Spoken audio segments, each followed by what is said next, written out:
nous lirons jusqu'au verset 18. Lisons la parole du Seigneur. Tout le monde est à la page. Je bénirai l'Éternel en tout temps, sa louange sera toujours dans ma bouche. Que mon âme se glorifie en l'Éternel, que les malheureux écoutent et se réjouissent. Exaltez avec moi l'Éternel, célébrons tous son nom. J'ai cherché l'Éternel et il m'a répondu. Il m'a délivré de toutes mes frayeurs. Il m'a délivré de toutes mes frayeurs. Verset 6. Quand on tourne vers lui les regards, on est rayonnant de joie. Et le visage ne se couvre pas de honte. Quand un malheureux crie à l'Éternel, l'Éternel entend et il le sauve. De toutes ses détresses, l'ange de l'Éternel campe autour de ceux qui le craignent et les arrache au danger. Sentez et voyez combien l'Éternel est bon. Heureux l'homme qui cherche en lui son refuge. Craignez l'Éternel, vous ses saints, car rien ne manque à ceux qui le craignent. Les lionceaux éprouvent la disette et la faim, mais ceux qui cherchent l'Éternel ne sont privés d'aucun bien. Venez, mes fils, écoutez-moi, je vous enseignerai la crainte de l'Éternel. Quel est l'homme qui aime la vie, qui désire la prolonger pour jouir du bonheur? Préserve ta langue du mal et tes lèvres des paroles trompeuses. Éloigne-toi du mal et fais le bien. Recherche et poursuis la paix. Les yeux de l'Éternel sont sur les justes et ses oreilles sont attentives à leurs cris. L'Éternel tourne sa face contre les méchants pour retrancher de la terre leurs souvenirs. Quand les justes crient à l'Éternel, l'Éternel entend et il les délivre de toute leur détresse. Donnons une acclamation au Seigneur. Quand les justes crient à l'Éternel, il entend. Amen. Alors, nous allons nous asseoir un moment. J'ai prévu quelques petits cantiques qu'on va apprendre à nouveau. J'ai remarqué qu'on a pris toute une gamme de chants que beaucoup ne chantent pas ici en cantique individuel. Alors, j'aimerais voir quand même que vous faites preuve de mémoire. Tous les chants qu'on a eu à apprendre, j'aimerais que vous puissiez aussi les chanter en cantique individuel. Amen. Alors, nous allons apprendre quelques chœurs ce matin. Alors, un petit chant qui se chante comme ceci. C'est une grâce de servir le Seigneur. C'est une grâce de servir l'Éternel. C'est une grâce de servir le Seigneur. C'est une grâce de servir le Seigneur. C'est une grâce de servir le Seigneur. C'est une grâce de servir le Seigneur. C'est une grâce de servir le Seigneur. C'est une grâce de servir le Seigneur. C'est une grâce de servir le Seigneur. C'est une grâce de servir le Seigneur. C'est une grâce, oh oui, de servir le Seigneur. C'est une grâce, oh oui, de servir le Seigneur. Tout simple. C'est une grâce de servir le Seigneur. C'est une grâce de servir le Seigneur. Tout simple. Alors, on va le chanter tous ensemble. Un, deux, chants. C'est une grâce de servir le Seigneur. C'est une grâce de servir le Seigneur.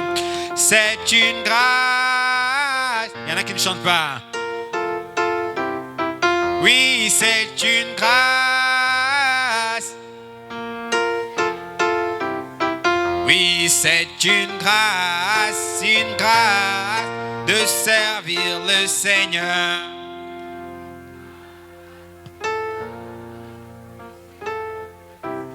Oui, c'est une grâce, oh oui, de servir le Seigneur.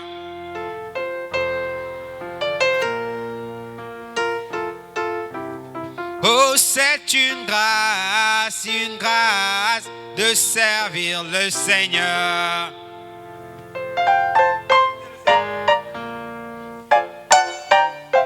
Oh, c'est une grâce de louer le Seigneur.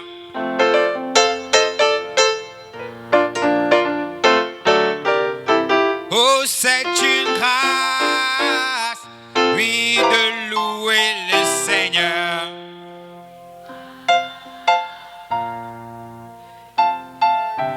Oh, c'est une grâce de servir le Seigneur.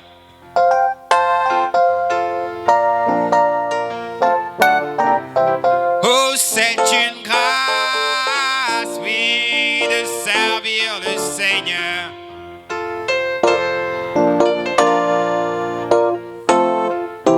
Oh, c'est une grâce de servir le Seigneur.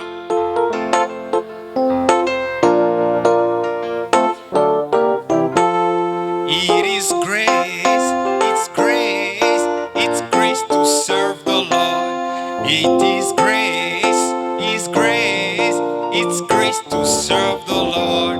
It is grace, it's grace to serve the Lord. It is grace, it's grace to serve the Lord. It is grace to serve the Lord. It is grace to serve the Lord. It is grace, it's grace to serve the Lord. It is grace, it's grace to serve the Lord. It is grace to serve the Lord. It is grace to serve the Lord. It is grace to serve the Lord.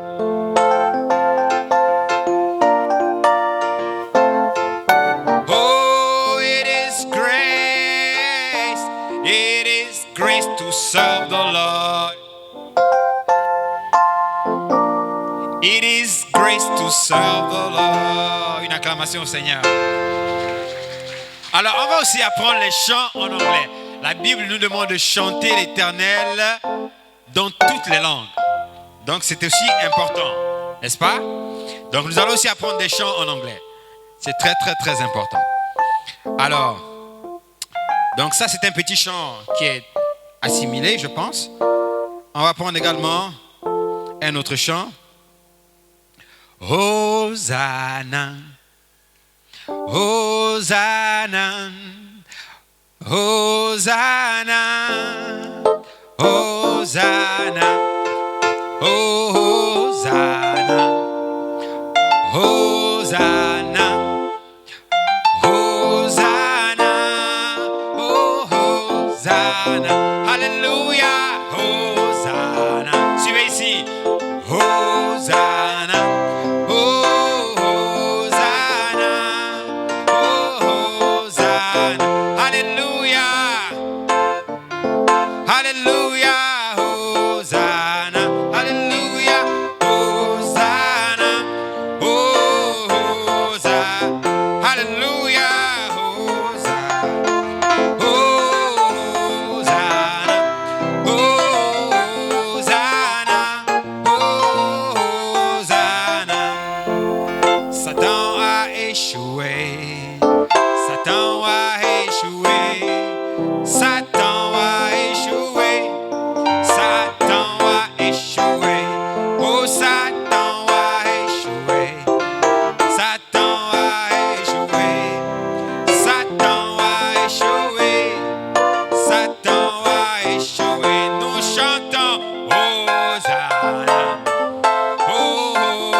Seigneur.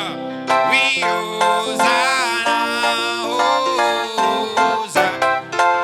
Oh, Satan a perdu la bataille. Satan a perdu la bataille.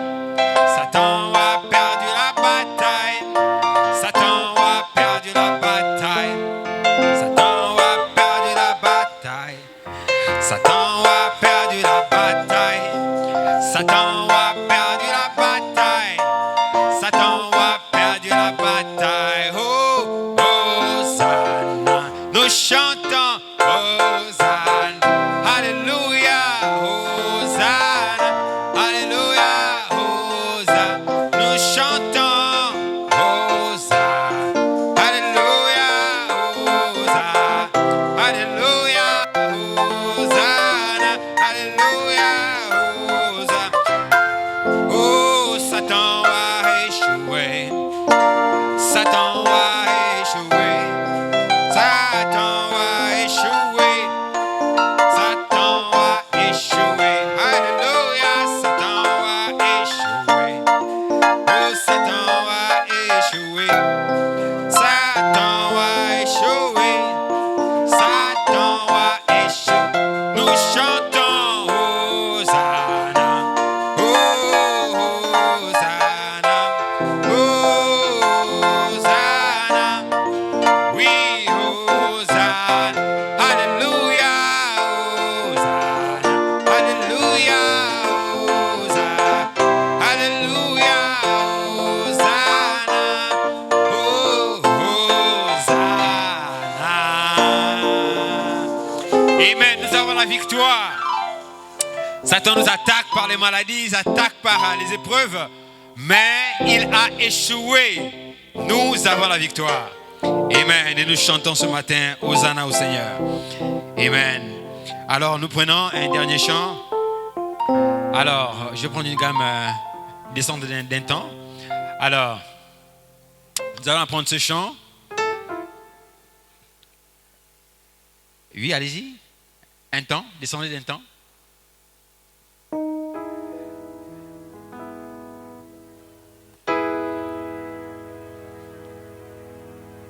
Bon, je vais donner la gamme. Partout dans le monde, le Saint-Esprit agit. Partout dans le monde, comme le prophète l'avait prédit. Oh, partout dans le monde, c'est une révélation puissante de la venue du Seigneur, comme couvre le fond de la mer. Oh, partout dans le monde, le Saint-Esprit agit. Partout dans le monde, comme le prophète l'avait prédit. Oh, partout dans le monde, c'est une révélation puissante de la venue du Seigneur, comme couvre le fond de la mer. Oh, partout dans le monde, le Saint-Esprit agit. Partout dans le monde, comme le prophète l'avait prédit.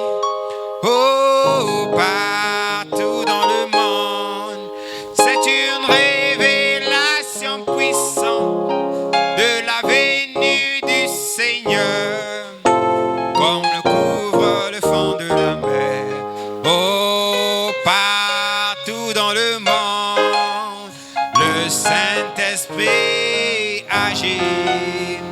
Partout dans le monde, comme le prophète l'avait prédit. Oh, partout dans le monde, il y a une révélation de la venue du Seigneur, comme l'eau couvre le fond de la mer. Oh, partout dans le monde, le Saint-Esprit agit. Le Saint-Esprit agit. Partout dans le monde, comme le prophète l'avait prédit. Oh, partout dans le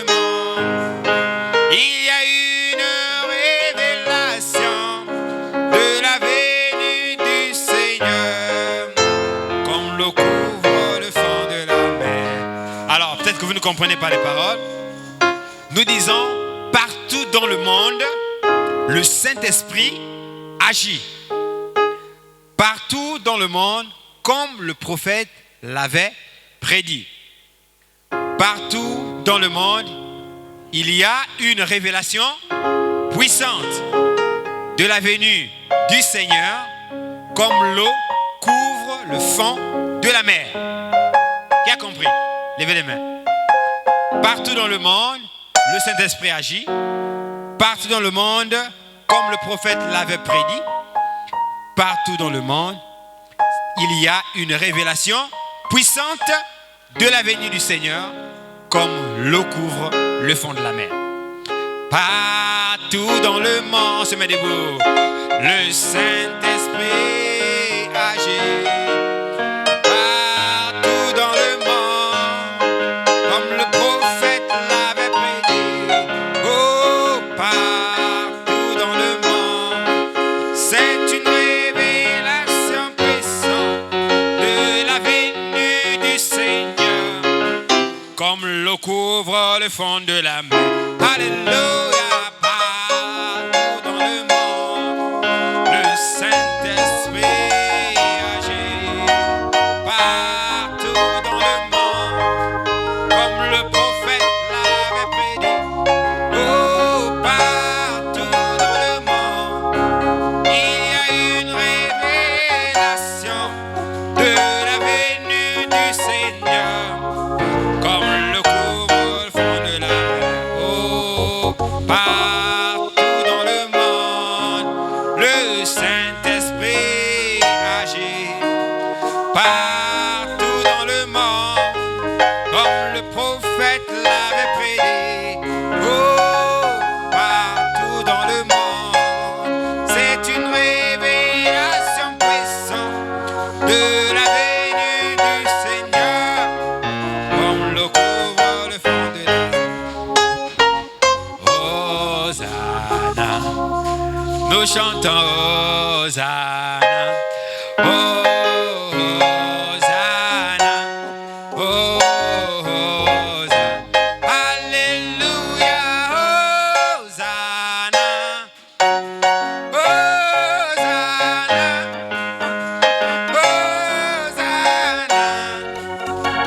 Hosanna, nous chantons Hosanna.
peut s'asseoir.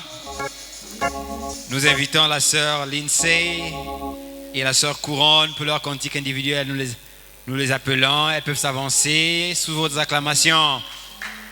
Amen. Elle désire chanter pour la gloire du Seigneur.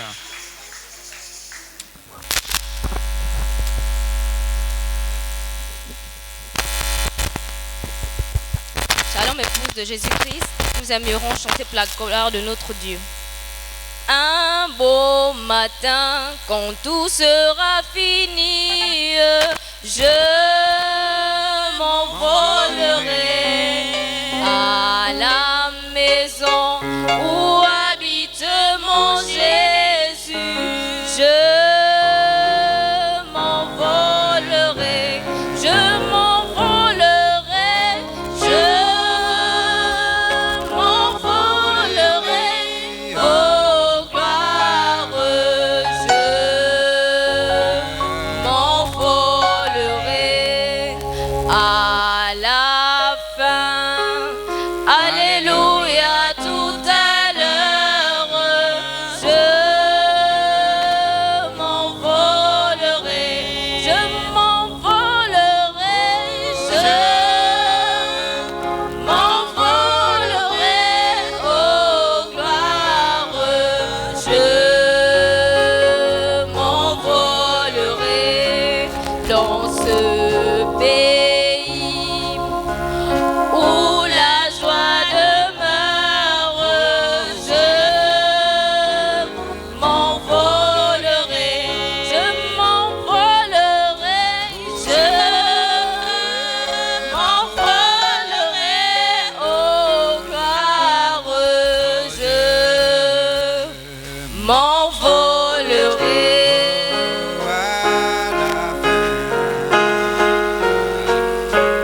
Alléluia, tout à l'heure, je m'envolerai. Une acclamation au Seigneur. Amen. Alors on se met debout, on va chanter un chant et nous allons passer à la parole. Amen. Je sais mon Dieu va m'enlever. Est-ce que vous le croyez? Qui croit à la promesse de l'enlèvement ce matin? Est-ce que nous allons être enlevés? Amen. Je sais mon Dieu va m'enlever. Oh, je sais mon Dieu va m'enlever. Je vais prier, faire de mon mieux. Je sais mon Dieu va m'enlever dans l'éternité. Alléluia, je sais mon Dieu. Oh, va m'enlever. Oh, je sais mon Dieu va m'enlever. Oh, je vais prier, faire de mon mieux. Je sais mon Dieu va m'enlever dans le pays promis. Je sais mon Dieu va m'enlever. Oh, je sais mon Dieu, je vous entends pas chanter. Alléluia, je vais prier, faire de mon mieux. Je sais mon Dieu va m'enlever dans le pays promis. Je sais mon Dieu va m'enlever. Oh, je sais mon Dieu va m'enlever. Je vais prier, faire de mon mieux. Je sais mon Dieu va m'enlever dans le pays promis. Nous chantons, Dieu n'est pas mort. Oh, il est vivant. Dieu n'est pas mort. Il est vivant. Dieu n'est pas mort. Il est vivant. Je le sens dans mon cœur. Je le sens dans mes pieds. Je le sens dans mes mains. Je le sens autour de moi. Alléluia, Dieu n'est pas mort. Oh, il est vivant, Dieu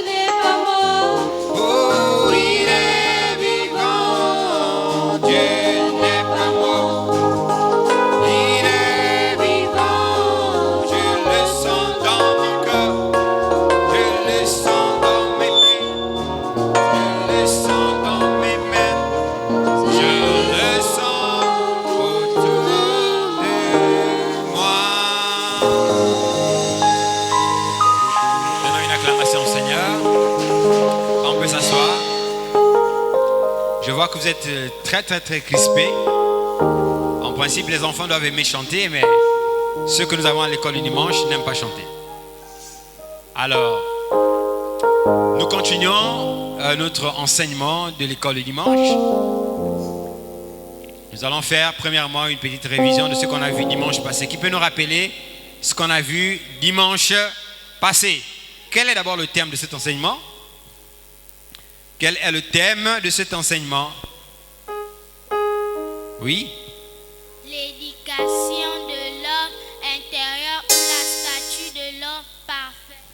Est-ce que c'est l'éducation de l'homme intérieur? Est-ce que c'est l'éducation? Est-ce que c'est ça? Non. L'édification. L'édification de l'homme intérieur ou la stature de l'homme parfait. Première question. Quel est l'autre nom qu'on a appelé? On a désigné l'homme intérieur. On l'a appelé comment? Cet homme intérieur. Nous l'avons appelé comment? Il y a eu un autre nom qu'on a utilisé pour désigner cet homme intérieur qui est construit. Comment on l'a appelé? Oui? La théophanie. Donnons une acclamation au Seigneur. Nous l'avons appelé la théophanie. Et qui peut me donner la définition de la théophanie? C'est quoi une théophanie? Est-ce qu'il y a des enfants de l'école du dimanche qui savent ce qu'est une théophanie? Oui? Corps-parole. C'est un corps-parole. Acclamons très fort le Seigneur. Quoi d'autre encore? On peut dire corps-parole ou quoi encore? Pour dire la théophanie. Corps-parole ou corps spirituel, n'est-ce pas? C'est un corps spirituel ou un corps-parole? C'est une très bonne réponse. Alors, nous avons dit que l'homme intérieur s'appelle la théophanie. Et cet homme intérieur est construit avec quoi? Est-ce qu'on le construit avec des briques, des tôles, des pointes? On le construit avec quoi cet homme intérieur? Cette théophanie est édifiée avec quoi? Oui? Le sous-bâtiment. Non, pas exactement ça. Quel est le matériel avec lequel on construit l'homme intérieur? Oui? La parole. Acclamons très fort le Seigneur. L'homme intérieur est construit avec la parole. Alors, comment on appelle le premier niveau de cette construction? Le premier niveau de cette construction de l'homme intérieur. Le tout premier niveau qu'il faut atteindre. Comment on l'a appelé ce premier niveau? Comment on l'a appelé? Oui? La foi. Acclamons très fort le Seigneur. Nous l'avons appelé la foi. Alors, nous avons parlé de deux types de foi. Nous avons parlé de la foi parfaite et un autre type de foi que Dieu n'aime pas d'ailleurs. Dieu nous recommande d'avoir la foi parfaite. Mais la foi parfaite s'oppose à quel type de foi? Elle s'oppose à quel type de foi? Oui, mais pas toujours les mêmes. Où sont les autres? La foi parfaite s'oppose à quoi? Oui? La foi intellectuelle. Acclamons très fort le Seigneur. Oh, mais ce matin, l'école du dimanche est très en forme. La foi parfaite s'oppose à la foi intellectuelle. Mais la foi intellectuelle consiste à faire quoi? C'est quoi la foi intellectuelle? Elle consiste à quoi? Oui? À croire qu'on a déjà la chose. Non, c'est carrément le contraire. La foi intellectuelle, elle consiste à quoi? Oui? Raisonner. Acclamons très fort le Seigneur. La foi intellectuelle est une foi qui raisonne, qui cherche à réfléchir, qui veut comprendre, qui doute, qui n'est pas sûr d'elle. Et ça, c'est une foi que Dieu ne nous recommande pas. Un chrétien doit sortir de la foi intellectuelle pour entrer dans quel type de foi? Pour entrer dans quel type de foi? Si nous sortons de la foi intellectuelle, nous devons rentrer dans quel type de foi? Pas toujours les mêmes, oui? Dans quel type de foi? Quand nous sortons de la foi intellectuelle, nous rentrons dans quel type de foi? La foi parfaite. La foi parfaite. Acclamons très fort le Seigneur. Je me sens loin de l'onction ce matin. Alléluia. On rentre dans la foi parfaite. Mais comment on appelait encore la foi parfaite? On l'appelait comment? On l'appelait comment, la foi parfaite? Il y a un autre nom qu'on a utilisé pour désigner la foi parfaite. On l'appelait comment? La substance. Acclamons très fort le Seigneur. On l'appelait la foi substance ou la substance foi. Et on a dit que la substance foi consiste à faire quoi? Elle consiste en quoi? Pourquoi on dit que la foi est une substance? Pourquoi on dit que la foi est une substance? Pourquoi on dit que la foi est une substance? Oui, bien-aimé. La foi, c'est quelque chose qu'on possède. Acclamons très fort le Seigneur, parce que c'est une foi qui possède les choses. Quoi encore? On a dit autre chose là, on a dit autre chose. On a dit que la foi substance, oui, c'est quoi? C'est quelque chose qui est réel. Acclamons très fort le Seigneur. La foi substance est une foi qui se base sur des choses réelles et non des choses imaginaires. Imaginaires. Alors, comme leçon 3, nous avons parlé de quoi dimanche passé? Comme leçon 3, nous avons parlé de quoi? Quel était le titre de la leçon 3? La leçon 3, la leçon numéro 3.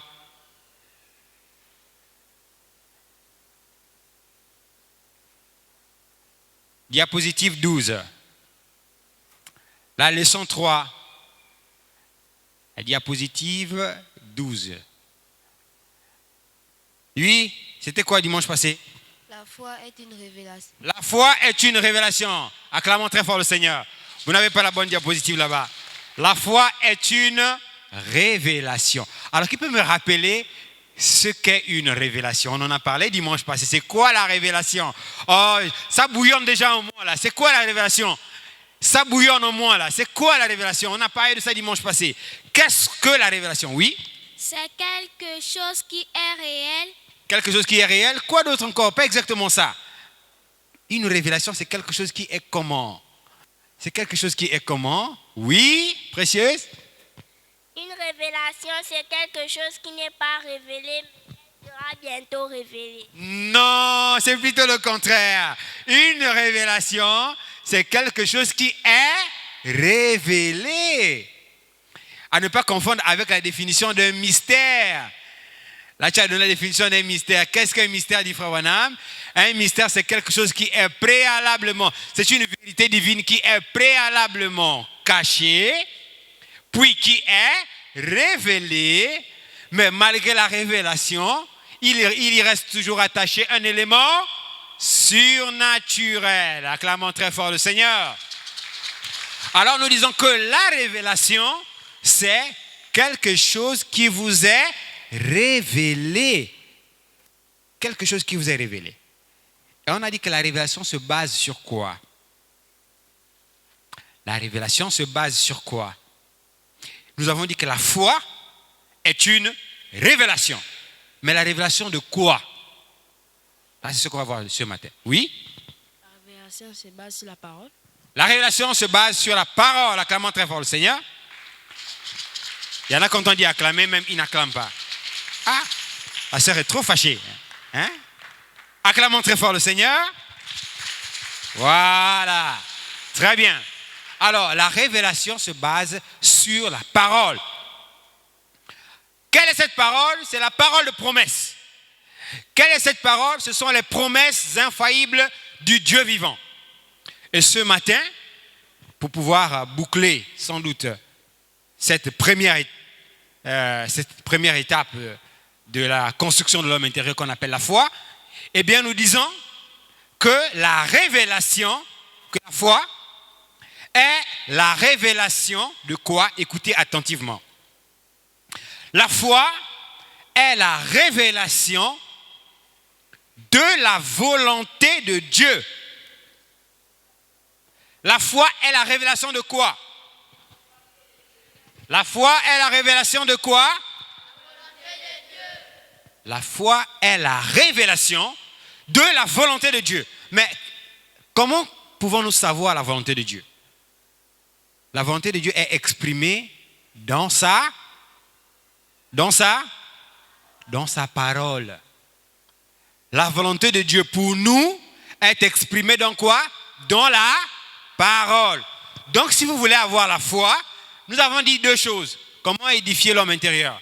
Dans la brochure questions et réponses sur la Genèse, prêchée en 1964, question 350, paragraphe 226. Frère Branham dit, on lui a posé la question, comment peut-on atteindre un grand niveau de l'amour de Dieu? Autrement dit, comment peut-on construire cet homme intérieur? Il a donné deux choses. Qu'est-ce que sont ces deux choses qui nous permettent de construire l'homme intérieur? Quelles sont les deux choses? Quelles sont les deux choses? Cet endroit-là, souvent, personne ne parle, hein, personne ne réagit ici. Ici, c'est quoi? L'obscurité, qu'est-ce qui se passe? Oui? Quelles sont les deux choses? Lire la parole et beaucoup prier. Acclamons très fort le Seigneur. Il faut lire la parole et beaucoup prier. Lire la parole et prier. Pourquoi nous devons lire la parole? Parce que c'est dans la parole que nous retrouvons les promesses infaillibles du Dieu vivant. Ce que Dieu a dit dans sa parole nous concernant. Et c'est ce que nous allons explorer ce matin. Nous allons naviguer un peu dans quelques promesses de la Bible et nous allons voir comment ces promesses qui ont été données doivent constituer pour nous le socle, le fondement sur lequel notre foi doit s'appuyer. Donc un homme qui ne lit pas la parole, qui n'écoute pas la parole, est-ce qu'il peut avoir la foi? Est-ce qu'il peut avoir la foi? Il ne peut pas avoir la foi. Parce que la Bible dit que la foi vient de ce que l'on a. La foi vient de ce que l'on a. Et ce que l'on entend vient de la parole de Dieu. Donc pour avoir la foi, il faut écouter la parole, il faut lire la parole. Mais il ne faut pas seulement lire la parole, après tu t'assois. Je pose encore la question ce matin. Qui a prié ce matin avant de venir à l'école le dimanche? Ah, là les parents ont fait un travail. Hein? Dimanche passé, il n'y avait presque pas de doigts. Là, je vois qu'il y a des gens qui ont prié avant de venir. Donc une acclamation pour vous. Pour ceux qui continuent à venir à l'école le dimanche sans prier, ben, il y a un œil, dit Frère Branham, il dit qu'il y a un œil qui parcourt la terre. Il a un œil qui t'observe. Et on va apprendre ce chant. Il t'observe vers chaque jour au chemin que tu prends. Il t'observe, cet œil qui voit toutes choses te surveille. Il y a un œil qui nous regarde. Le matin, tu te réveilles, paf, tu n'as même pas prié, allez, tu n'as même pas lu la Bible, tu n'as même pas lu la parole, et tu dis, tu viens à l'église. On va prêcher ici, on va parler de Dieu, tu seras même en train de dormir. Il y en a qui dorment même pendant l'école de dimanche. On voit même la bave qui coule. Oh, on voit dans la caméra, on voit la sœur en train de baver à l'église. Parce que, pendant que maman a dit, on va dormir à 21h ou à 20h, elle est partie, elle a couvert le drap. Et en dessous du drap, Facebook, messagerie, sous le drap, jusqu'à 22h, 23h, 24h, 1h. Et après le matin, pour venir à l'école du dimanche, on est lourd. Alors, comment avoir la foi? Frère Branham dit, il faut lire la parole et il faut beaucoup prier. Il faut beaucoup prier. Alors, nous avons dit, dimanche passé, nous avons vu que la foi vient d'une révélation. Et nous avons pris le cas de Pierre. Jésus-Christ marchait avec ses disciples. À un moment donné de la marche, il s'est arrêté. Alors il a posé la question à ses disciples et aux autres personnes qui le suivaient. Qui dites-vous que je suis? Vous qui me suivez là, je suis qui? Qui dites-vous que je suis? L'autre répondent, oh, tu es l'un des prophètes. Oh, tu es l'un des apôtres. Oh, tu es ceci, tu es cela. Ils n'avaient pas la connaissance, ils n'avaient pas la révélation de qui était Jésus, l'homme qui était devant eux. Alors il y a eu un homme parmi eux qui s'est levé, qui a levé le doigt. C'était, comment l'appeler? C'était qui? C'était qui? Oui? Pierre. Acclamons très fort le Seigneur. C'était l'apôtre Pierre. C'était Pierre. Pierre a levé la main et il a dit, j'ai la réponse. Et qu'est-ce qu'il a dit? Quelle a été la réponse de Pierre? Quelle a été la réponse de Pierre? Voilà, il y a des gens qui ne lisent pas la Bible ici. Oui. Qu'est-ce que Pierre a répondu à la question? Qui dites-vous que je suis? Pierre a répondu quoi? Je suis Jésus. Non. Ce n'est pas cette réponse que Pierre a donnée. Oui. Tu es Jésus-Christ, le Fils de Dieu. Tu es le Christ, le Fils du Dieu vivant. Acclamons très fort le Seigneur. Pierre a dit que tu es le Christ. Et le mot Christ veut dire oint. Christ veut dire quoi? Christ veut dire quoi? Point. Non, pas point. Voilà, il y en a qui ne comprennent pas. Christ ne veut pas dire point. Le mot Christ veut dire oint, avec O-I, N-T. Oint. C'est-à-dire celui qui a l'onction. Celui qui est l'onction. Le oint. Alors Pierre répond, il dit, tu es le Christ, le Fils du Dieu vivant. Mais comment Pierre a su cela? Frère Branham dit, comment il a su cela? Oui. Ah, donc toute cette rangée-là, il n'y a que la seule sœur là qui a les réponses. Oui. Par la révélation. Acclamons très fort le Seigneur. Pierre a su cela par révélation. Alors Jésus lui répond, ce n'est ni la chair, ni le sang qui te l'ont révélé, mais c'est mon Père qui est dans les cieux qui t'a révélé cela. Alors, le mystère de la révélation de qui est Jésus-Christ a été donné à Pierre, comme on vient de le dire, par révélation. Un autre homme dans la Bible a été enlevé. Il a marché avec Dieu. Et il a été un moment, paf! La Bible dit on ne le vit plus parce que Dieu le prie. Comment on a appelé cet homme? Nous avons parlé de lui dimanche passé. Ah, c'est la seule sœur de l'école du dimanche qui suit les enseignements? Et les autres? Oui, comment on a appelé cet homme qui a marché avec Dieu et à un moment il ne fit plus parce que Dieu le prie? Quelle est la réponse? Oui? Enoch. Acclamons très fort le Seigneur. Ce n'est pas Enoch le musicien, mais là c'est Enoch de la Bible, n'est-ce pas? Alors, c'était Enoch. La Bible dit que son témoignage a été agréable à Dieu. Alors, Dieu le prie. Il a été enlevé. Et la Bible nous dit que c'est par la foi qu'Enoch a été enlevé. Alors, pourquoi nous venons à l'église? Écoutez attentivement, suivez ici. Pourquoi chaque jour nous venons à l'église? Nous venons à l'église pour une seule et bonne raison. Nous venons à l'église pour nous préparer à quitter la terre. Parce que la Bible dit qu'il y aura un enlèvement. Il y aura un peuple qui va quitter la terre. Il y aura un peuple qui va disparaître. C'est-à-dire que nous serons là, après, paf, on ne sera plus. On va quitter ce corps dans lequel nous sommes pour rentrer dans un autre corps qui est en train d'être construit en nous. La construction de l'homme intérieur dont nous parlons ici, c'est quoi? C'est Dieu qui construit en l'être humain un corps qui est à l'image de Dieu. Comme la Bible dit que la chair et le sang n'hériteront point le royaume de Dieu, alors comment faire pour hériter donc le royaume de Dieu? Il faut que la chair et le sang soient transformés, soient translatés. Alors comment se passe ce changement? Eh bien, c'est l'homme intérieur qui grandit par la parole, qui prend de l'ampleur, À un moment donné, ce corps de chair ne pourra plus le supporter. Alors, ce corps physique cède. Vous voyez, comme la poule, qui a déjà vu une poule qui pond un œuf? Levez les mains. Vous voyez? La poule, quand elle pond un œuf, vous pouvez prendre cet œuf-là et tout de suite le griller et le manger. Il n'y aura pas de poussin.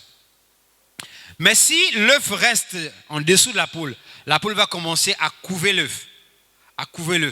La chaleur de la poule va couver l'œuf, couver. À l'intérieur de l'œuf, il y a une vie. Il y a une vie à l'intérieur. C'est pourquoi quand nous venons à l'église, quand nous écoutons la parole, c'est ça même, la vie littérale de Jésus.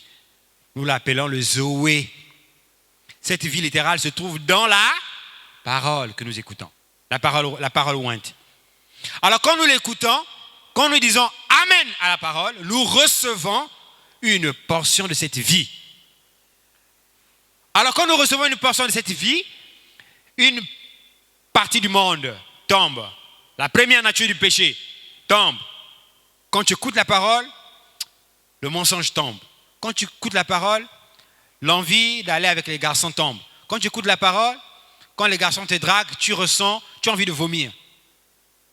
Parce que ce n'est pas une nature que tu supportes. Tu ne supportes pas cette nature-là. Dès qu'un garçon s'approche de toi, commence à te toucher n'importe comment, automatiquement ton corps réagit. Automatiquement tu sens une pression de rejet. Tu sens même l'onction qui descend sur toi, qui le repousse et qui dit: je suis une fille de Dieu. Tu n'as pas le droit de me toucher comme ça. Je suis une sainte de l'Éternel. Alors, la nature du péché tombe et l'homme intérieur commence à grandir. Alors, quand tu écoutes la parole, Dieu commence par faire quoi? Il commence à te donner premièrement la foi. Parce que la Bible dit que toute personne qui s'approche de Dieu doit premièrement croire que Dieu existe et il est le rémunérateur de ceux qui le recherchent. Alors, la première des choses que Dieu donne, c'est la foi. Est-ce que quand vous marchez ici, vous avez déjà vu Dieu face à face? Non. Parce que la Bible dit que Dieu est esprit. Dieu est esprit. C'est pourquoi quand nous venons adorer, nous devons l'adorer en esprit. Adorer en esprit veut dire quoi? Adorer en esprit, c'est entrer dans une dimension, dans une atmosphère spirituelle, au point que quand vous chantez même un cantique, ce n'est pas tant la musique qui va vous intéresser, mais c'est les paroles du chant. C'est les paroles du chant. Je sais mon Dieu va m'enlever. Ah, moi un pauvre pécheur, sauvé par grâce. Dieu est venu vers moi et il m'a donné la promesse de l'enlèvement. Donc moi, je serai enlevé.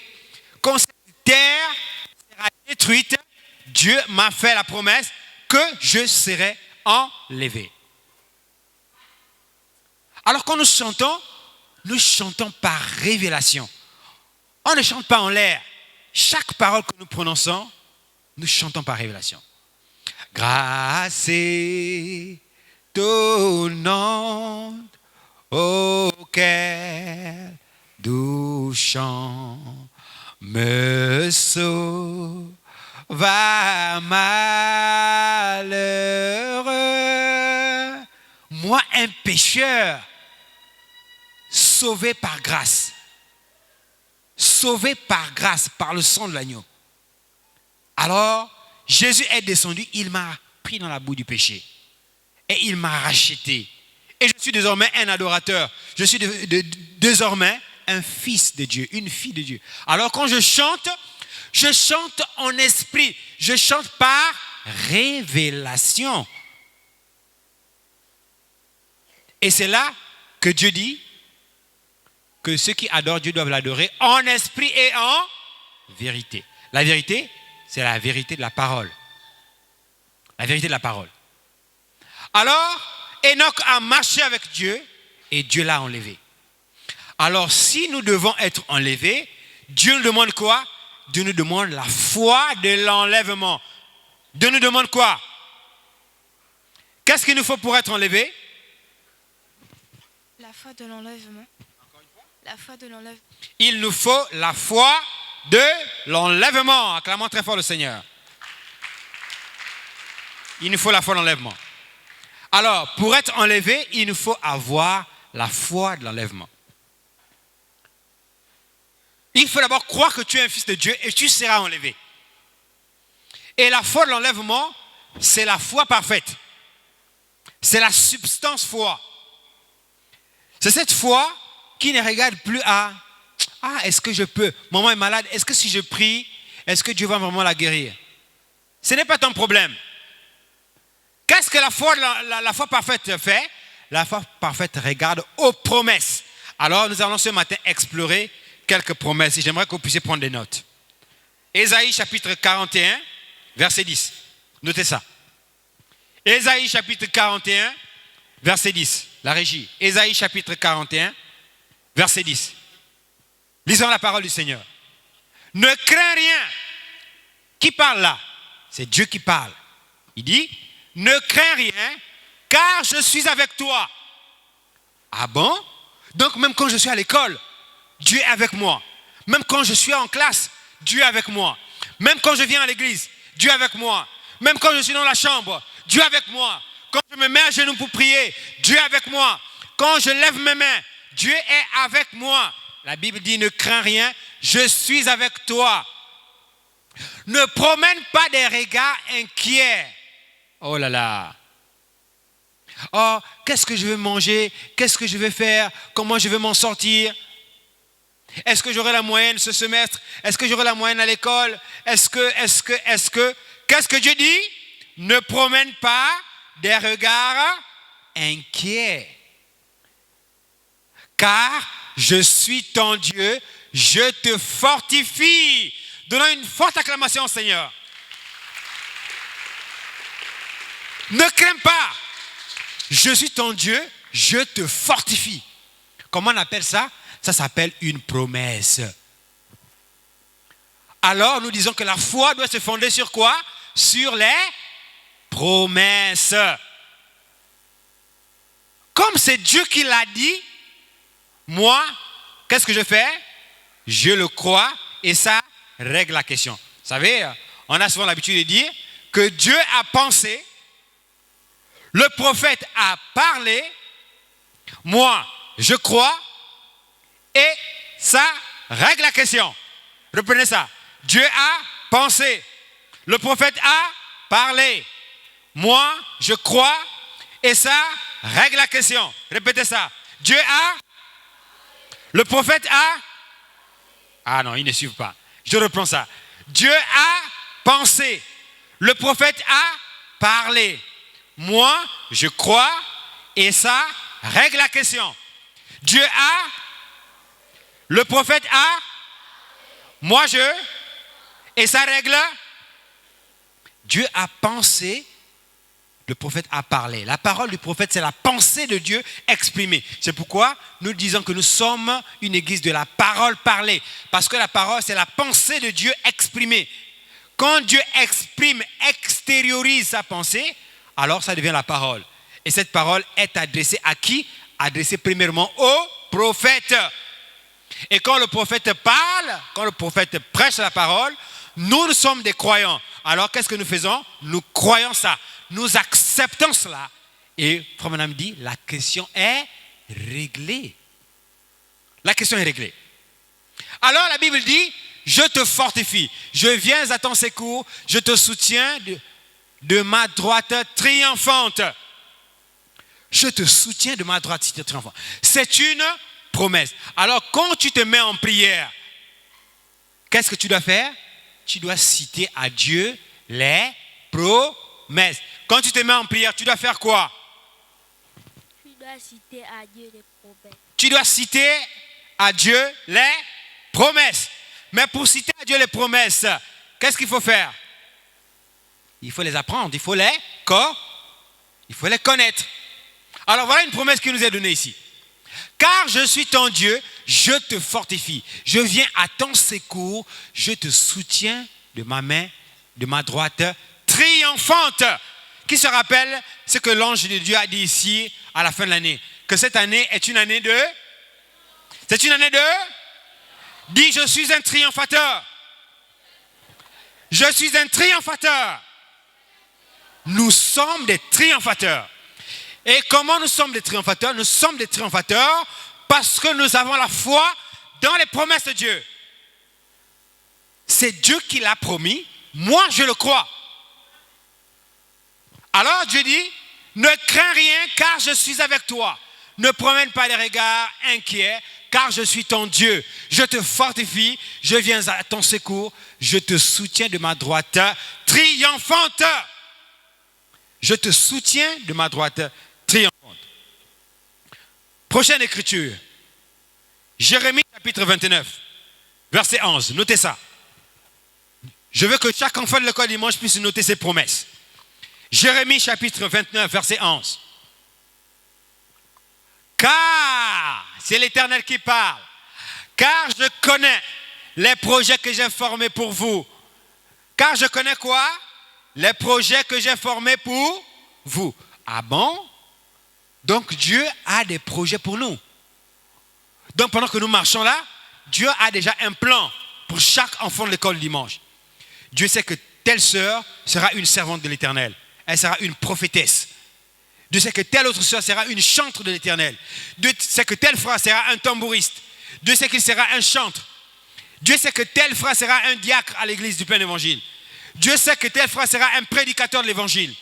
Alors la Bible dit que je sais les projets que j'ai fait pour vous, que j'ai formés pour vous, dit l'Éternel. Est-ce que c'est l'honorable Hugues qui parle? Est-ce que c'est l'honorable Hugues qui parle? La Bible dit l'Éternel. Donc les projets en question, ce sont les projets que Dieu lui-même a formés. Il dit projet de paix et non de malheur. Suivez attentivement. Suivez attentivement. Des projets de paix et non de malheur. Alors, quant à la maison, toi, enfant de l'école du monde, tu remarques qu'il n'y a plus la paix. Tu remarques que il y a des bagarres entre toi et ton petit frère et ta petite sœur. Il y a les disputes. Il y a la guerre. Qu'est-ce que tu vas faire? Tu te retires calmement et tu te mets à genoux. Tu commences à parler à l'Éternel. Tu commences à invoquer le nom de l'Éternel. Alors tu dis, Seigneur, tu as promis dans la parole, tu as promis dans l'évangile que j'ai pour vous des projets de paix et non de malheur. Alors je remarque que dans la maison, il n'y a plus la paix. Il y a trop de disputes. Il y a la guerre. Tu as promis que tu as pour nous des projets de paix. Alors, Seigneur, conformément à ta promesse, je réclame la paix dans la maison. Je réclame la paix avec mon petit frère. Je réclame la paix avec ma petite sœur. Je réclame la paix avec maman. Je réclame la paix avec papa. Tu commences à réclamer ça sur base de quoi? Sur base de la promesse qui a été faite dans la Bible. Parce que Dieu a dit, j'ai pour vous des projets de paix et non de malheur.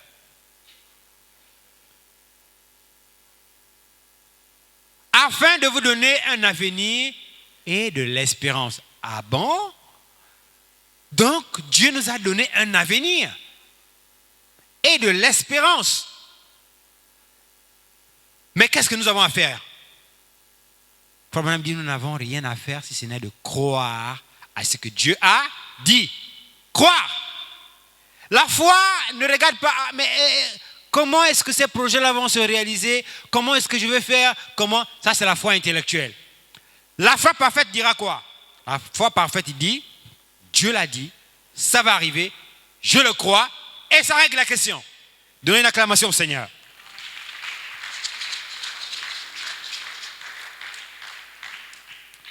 Ésaïe, chapitre 40, verset 31. Je vais vérifier ça dimanche prochain, tous ces passages-là. Je vais vérifier que vous les avez lus et vous savez de quoi on parle. Ce sont les promesses de Dieu. Ésaïe, chapitre 40, verset 31. Mais ceux qui se confient en l'Éternel renouvellent leur force. Oh là là, quelle promesse! J'ai passé toute la journée à l'école. Je suis fatigué. Très fatigué. Je rentre le soir. Très fatigué. Alors je me mets à genoux. Éternel des armées, toi le Dieu d'Israël, toi la grande fontaine d'amour, toi le rocher d'âge, toi l'époux de mon âme, toi le plus beau d'entre 10 000. C'est la première étape de la prière, n'est-ce pas? Élever le Seigneur. Il faut commencer d'abord par le glorifier. Il faut commencer d'abord par l'exalter, le psalmodier. C'est la première étape de la prière. Avant. Et la deuxième étape de la prière, on commence maintenant à se repentir de tout ce qu'on a fait de mal. Peut-être qu'on a mal pensé dans la journée, peut-être qu'on a eu des mauvaises pensées qui n'étaient pas la parole. La deuxième étape de la prière, c'est la repentance. On ne commence pas à prier, Seigneur Jésus, donne-moi le foufou, Seigneur. Peut-être même que quand tu as parlé, tu as placé des mots qui ont attristé le Saint-Esprit. Alors la première chose, après avoir glorifié le Seigneur, la deuxième étape de la prière, c'est la repentance. On commence d'abord par demander pardon au Seigneur pour tout ce qu'on a fait qui n'était pas la parole. Après la troisième étape de la prière maintenant, qu'est-ce qui vient maintenant? Alors, on commence à présenter à Dieu notre requête. Pourquoi est-ce qu'on prie? Pourquoi est-ce qu'on l'a invoqué? On l'a invoqué pour qu'il descende, non? Pour qu'il descende. Quand on se met à prier, on invoque l'Éternel pour qu'il descende. Mais quand il descend, il faut maintenant faire quoi? Il faut présenter la requête. Pourquoi est-ce que tu as invoqué l'Éternel? Il est maintenant là.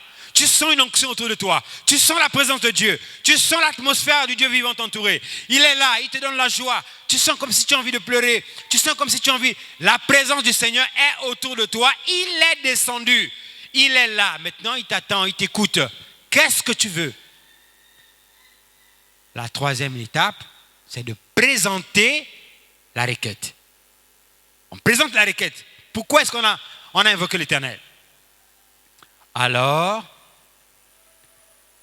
en présentant la requête, pour que Dieu t'exauce, il faut que cette requête-là, ton besoin que tu dis là, il faut que ça puisse avoir un fondement dans la parole. Si ce que tu dis n'a rien à voir avec la parole, Dieu n'est fidèle qu'à sa parole. C'est pourquoi nous disons que la foi doit se fonder sur la... Il ne suit pas. La foi doit se fonder sur quoi? Sur quoi? La foi doit se fonder sur la parole. C'est pourquoi il faut connaître les promesses. Il faut connaître les promesses de Dieu. Alors, on commence à rappeler à Dieu ses promesses. Ce qu'il a dit dans la parole. On commence à lui répéter les promesses, les promesses, les promesses. Quand Dieu entend ça, alors il est content, alors il peut descendre et agréer votre requête. Acclamons le Seigneur. Mettons-nous debout.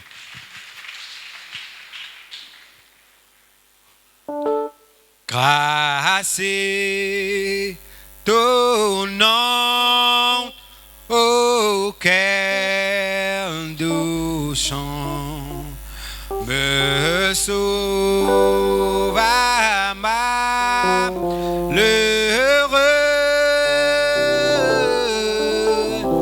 J'étais, l'honorable Emmanuel va s'avancer pour congédier la réunion. L'honorable Emmanuel, perdu.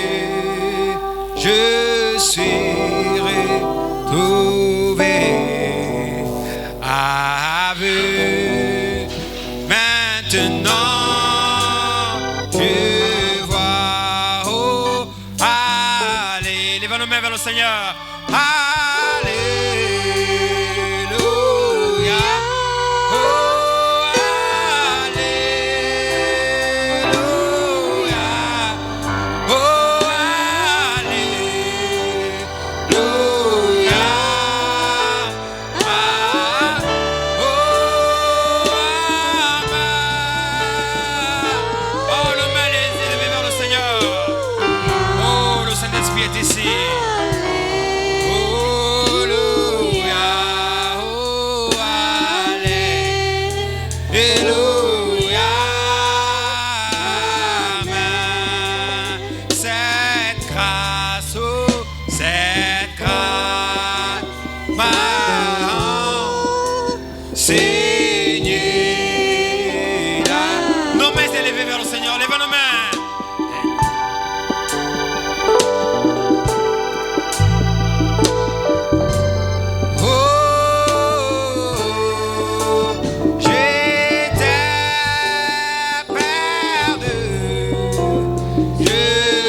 Ce matin, Seigneur Jésus, pour la grâce que tu nous donnes d'écouter la parole, alors que tu viens nous parler, Seigneur Jésus, de la foi au Dieu Tout-Puissant qui vient de l'écoute de la parole. Tu as dit, Seigneur Jésus, que la foi vient de ce qu'on entend et ce qu'on entend vient de la parole de l'Éternel. Seigneur Jésus, que cette foi s'installe dans les cœurs de tes enfants et que chacun, Seigneur Jésus, au Dieu Tout-Puissant, puisse l'exercer au Dieu Tout-Puissant en temps, ô Dieu, de besoin, Seigneur Jésus, pour les malades, pour manger, pour dormir. Oh Dieu, que la peur quitte et que la foi s'installe, Seigneur Jésus, pour que tes enfants puissent triompher, Seigneur Jésus, puissent avoir la victoire en toute épreuve, Seigneur. Oh Dieu Tout-Puissant, bénis ton serviteur, bénis l'assemblée, bénis tes enfants. Oh Dieu, augmente la foi, Seigneur Jésus. Donne, oh Dieu Tout-Puissant, la victoire, Père éternel, oh Dieu, dans la marche, pour que, Seigneur Jésus, l'homme intérieur soit formé, Père. Oh Dieu, je les remets entre tes mains. Oh Dieu Tout-Puissant, s'il y a un lendemain, que tu les bénis encore. Bénis les dîmes, bénis les offrandes. Au nom du Seigneur Jésus-Christ, nous avons ainsi prié. Amen.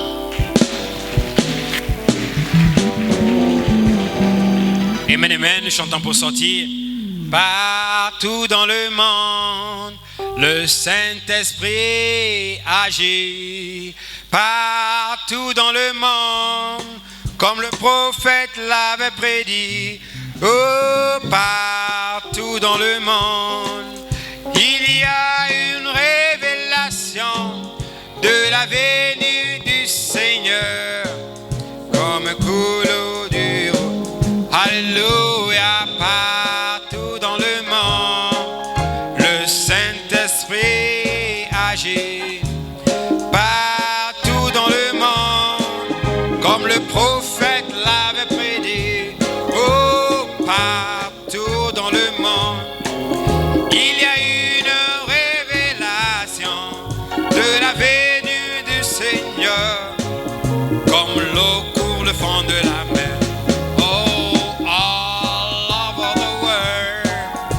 Spirit is moving all over the world, like the prophet said it would be. Oh, all over the world is a mighty revelation of the coming of the Lord, like the waters cover the sea. Oh, all over the world, the Spirit all over the world, like the prophet said it would be. We sing all over the world. It is a mighty revelation of the coming of the Lord, like the water cover the sea. Oh, deep down in my heart, the Spirit is moving. Deep down in my heart, like the prophet said it would be. Oh, deep down in my heart, it is the mighty